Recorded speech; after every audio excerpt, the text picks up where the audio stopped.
तो किस तरह का जो यहाँ पर इस कार्यशाला में रहा, जिस तरह से यहाँ पर स्कूलों के कई अध्यापक भी आए हैं इस कार्यशाला में, तो क्या जागरूकता किस विषय में जानकारी दी गई? आज जो है 2 अप्रैल को वर्ल्ड ऑटिज्म डे है। इस दिवस पर जो है सांफी ऑर्गेनाइजेशन द्वारा वर्ल्ड ऑटिज्म डे पे एक कार्यशाला रखी गई है, जिसमें प्राइवेट और गवर्नमेंट स्कूल्स के हेड्स को जो है बुलाया गया है, ताकि वो जो बच्चे इस तरह के ऑटिज्म से ग्रस्त हैं उनकी पहचान की जा सके और समय पे जो है उनको जो भी उपचार संभव हो वो आपका दिया जा सके, और उनके प्रति जो एटीट्यूड है, जो व्यवहार है टीचर्स का, उसमें भी जो है बदलाव लाया जा सके, क्योंकि एक स्पॉन्टेनियस बीमारी है, इसमें बच्चों का भी कोई इतना कंट्रोल नहीं होता है।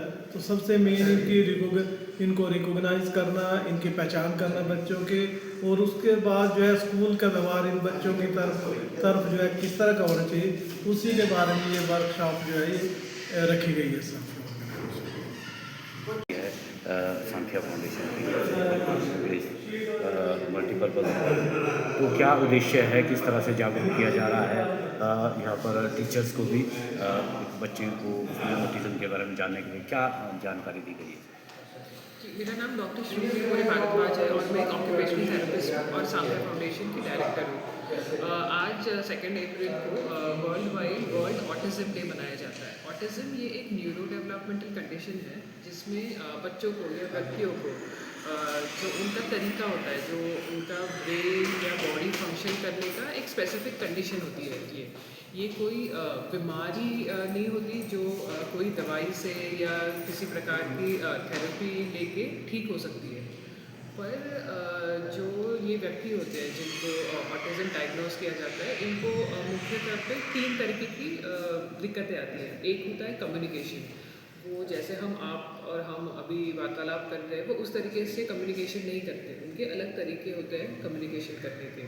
सेकंड होती है उनमें कुछ सेंसरी डिफ़िकल्टीज़ होती है, जैसे कि हमारे बॉडी के 5 सेंसेस होते हैं, जिस तरीके से हम सुनते हैं, बोलते हैं, टच, स्मेल करना, और उसके अलावा हमारे बॉडी के और 2 सेंसेस होते हैं, बैलेंस और कोऑर्डिनेशन के, और एक होता है बॉडी मूवमेंट्स का।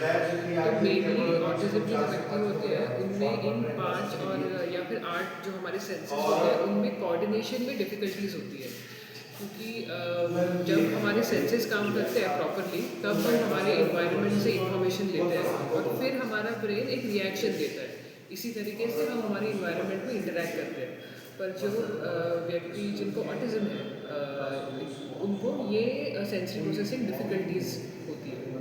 और थर्ड एक कंडीशन होता है कि उनमें कोई एक रिजिड बिहेवियर होता है, कि जैसे फॉर एग्जांपल हम देखें कि स्कूल गोइंग चिल्ड्रंस में ये होता है कि अगर वो इस क्लास में बैठते हैं या वो इस ग्लास से पानी पीते हैं या ये बैग उनकी है, तो उनको फिर वही बैग, वही ग्लास, वही एक तरीका वो फॉलो करते हैं। तो वो अपनी थिंकिंग में या अपनी डेली रूटीन में एक रिजिड उनका रिपीटेटिव पैटर्न होता है। तो इन 3 कारणों की वजह से जो बच्चे हैं इनको अपने रेगुलर लाइफ में कुछ डिफ़िकल्टीज़ होती है, जिसके कारण वो स्कूल में भी पढ़ नहीं सकते या उनको पता नहीं लगता कि दूसरे बच्चों के साथ खेलना कैसा है। पर इन सब डिफ़िकल्टीज़ के वजह से हम ये अज्यूम नहीं कर सकते कि ये इन बच्चों का IQ कम है।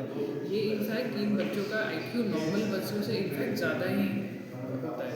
तो अगर जो इन बच्चों की स्ट्रेंथ होती है, जैसे इनकी मेमोरी बहुत अच्छी होती है, इनके इंटेलिजेंस लेवल यूजुअली नॉर्मल बच्चों से थोड़ा ज़्यादा होता है, और ये मे बी सिर्फ सुन के सीख नहीं सकते, पर अगर उनको कोई चीज़ दिखाई हो विजुअली, जो हम थेरेपी में विजुअल की यूज़ करते हैं, तो वो चीज़ कभी भूलेंगे नहीं।